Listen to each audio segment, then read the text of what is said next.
បាទជំរាបសួរអ្នកគ្រូលោកគ្រូទាំងអស់គ្នាសូមណែនាំខ្លួនខ្ញុំបាទសំណាងខ្ញុំសីហាបាទនៅក្នុងការរៀនហែទឹកគឺ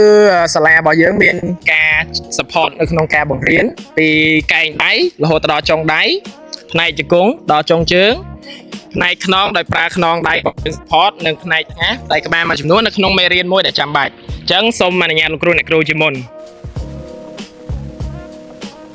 បាទសូមជំរាបសួរបាទថ្ងៃនេះយើងចាប់ផ្ដើមអនុវត្តថ្ងៃទី1សម្រាប់លោកគ្រូអ្នកគ្រូរបស់ដៃគូសហប្រតិបត្តិការរបស់យើងសាលាអន្តរជាតិ Dovi បាទក្នុងការបង្រៀននេះជាគោលដៅយើងចង់ឲ្យលោកគ្រូអ្នកគ្រូក៏ទទួលបាននៅបទពិសោធន៍ជាក់ស្ដែងនៃការបង្រៀនរបស់យើងដើម្បីងាយស្រួលឲ្យគាត់ផ្ដល់ព័ត៌មាននេះបន្តជូនដល់កូនសិស្សនិងអាណាព្យាបាលរបស់កូនសិស្សដើម្បីតាក់ទាញពួកគាត់និងផ្ដល់ចំណាប់អារម្មណ៍បន្ថែមមកគាត់ថាតើធ្វើម៉េចរៀនហែទឹកហ្នឹងគេត្រូវការត្រៀមសម្ភារៈអីខ្លះហើយដើម្បីអត្ថប្រយោជន៍អីខ្លះឲ្យចូលទៅដល់ក្នុងទឹកហ្នឹងមានអារម្មណ៍យ៉ាងណាទទួលបានការបង្រៀនហ្នឹងទទួលបានភាពយកចិត្តទុកដាក់និងគរុកោសលរបស់គ្រូហ្នឹងកម្រិតណាបាទ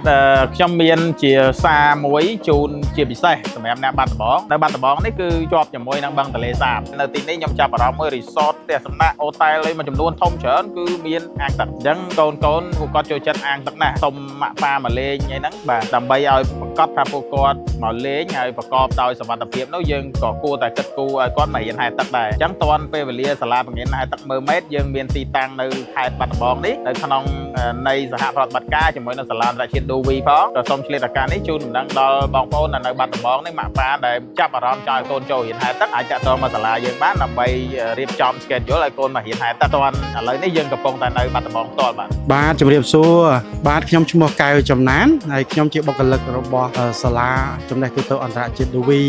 ចំពោះថ្ងៃនេះគឺជាថ្ងៃដំបូងហើយខ្ញុំរីករាយខ្លាំងមែនទែនជាមួយនឹងការបង្វឹករបស់ខាងសាលា Melmed ដែលបានផ្ដល់នូវចំណេះដឹងឲ្យដល់ខ្ញុំហើយនិងក្រុម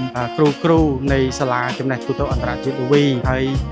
ចង់បង្ហាញថាការរៀននេះធ្វើឲ្យខ្ញុំយល់ដឹងអំពីរបៀបនៃការហែលទឹកបានច្រើនសូមផ្ដាំទៅបងប្អូនក្មេងៗកូនទាំងអស់គ្នាអ្នកដែល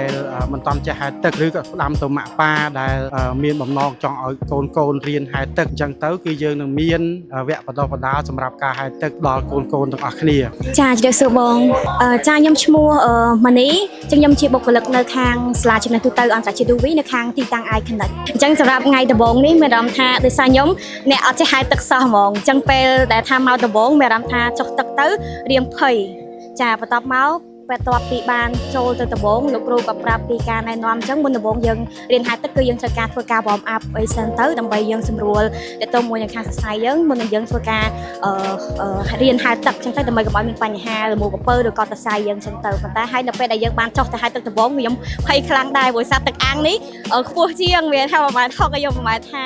តែដល់ពេលបានចុះទៅហើយលោកគ្រូគាត់ជួយបរៀនណែនាំបានបន្ថែមពីមួយ step ទៅមួយ step ទៅក៏មានអារម្មណ៍ថាឥឡូវបានប្រសើរច្រើនហើយចា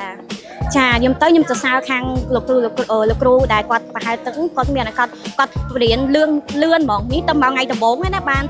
3-4 step ហើយអញ្ចឹងការរៀនពីការដកដង្ហើមនៅក្នុងទឹកហើយរៀនពីការដាក់ដៃហែលទឹកអីអាហ្នឹងយើងចាប់បានទៅលឿនហ្មងចាទៅមកថ្ងៃដំបូងមានការផ្ដាំផ្ញើទៅដល់បងប្អូនជាសិស្សសានុសិស្សទាំងអស់គ្នាដែរអញ្ចឹងសម្រាប់បងប្អូនដែលអត់ទាន់ចេះហែលទឹកទេមិនថាទាំងនារីឬក៏ទាំងបុរសទេអញ្ចឹងបងអាចសាកល្បងចាមកហែលទឹកបានព្រោះសារលោកគ្រូនៅនេះគឺគាត់មានបទពិសោធន៍ច្រើនឆ្នាំហើយពេលមកបរៀនទៅក៏ឆាប់ចេះដែរហើយសម្រាប់ពេលមកទៅអាចថាដំបូងរៀងភ័យតែចាប់ផ្ដើមពេលរៀនមួយលោកគ្រូគឺគាត់ណែនាំបានច្បាស់លាស់ហ្មងចាអរគុណ